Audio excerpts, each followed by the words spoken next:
The administrative state is anti-constitutional. It's the rule of the few for their own sakes, a distinct and insular class of people rather than a trained elite, corrupt and distant from the people whom they rule.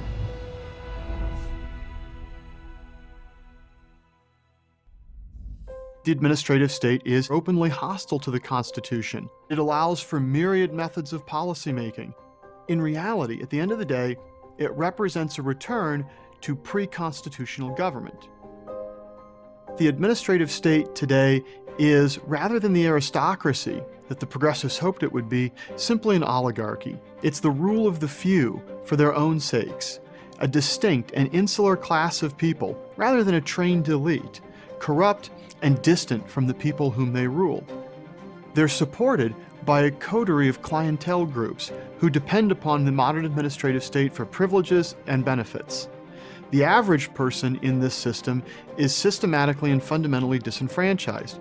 Policy is not made for his benefit, and he is largely unable to control the machinery of the state. In sum, the administrative state is the antithesis of constitutional government and cannot even live up to the expectations of its progressive founders.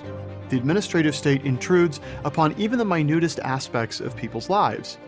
The federal government dictates the amount of water that you can have in your washing machine and in your dishwasher. The federal government dictates the content of the light bulbs that light up your house in the evening. They dictate the composition of the spouts on the gas can that you use to fill your lawnmower.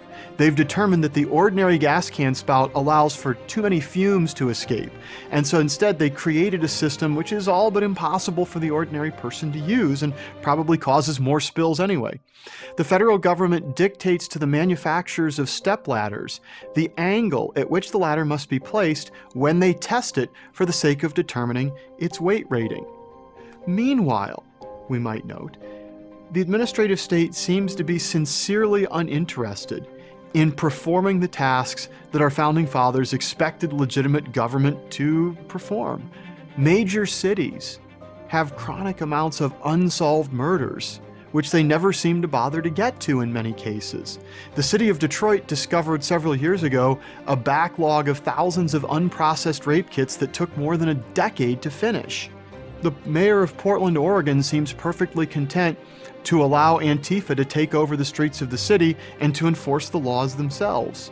And Portland is one of a number of examples of progressive cities on the West Coast which also seem perfectly content to allow their cities to become mountains of drugs and human excrement. At the national level, our government, or at least much of our government, seems to be deeply unconcerned for maintaining our territorial integrity in the face of thousands, if not millions, of illegal immigrants coming into the country, and thus unconcerned with protecting the basic sovereignty of the United States. So that's another way that we can think about the anti-constitutionalism of the administrative state. That is to say, it inverts its priorities. It becomes intensely focused on things that legitimate government ought not to do, and it neglects the things that just government should do. 'Cause the flag still stands for freedom, and they can't take that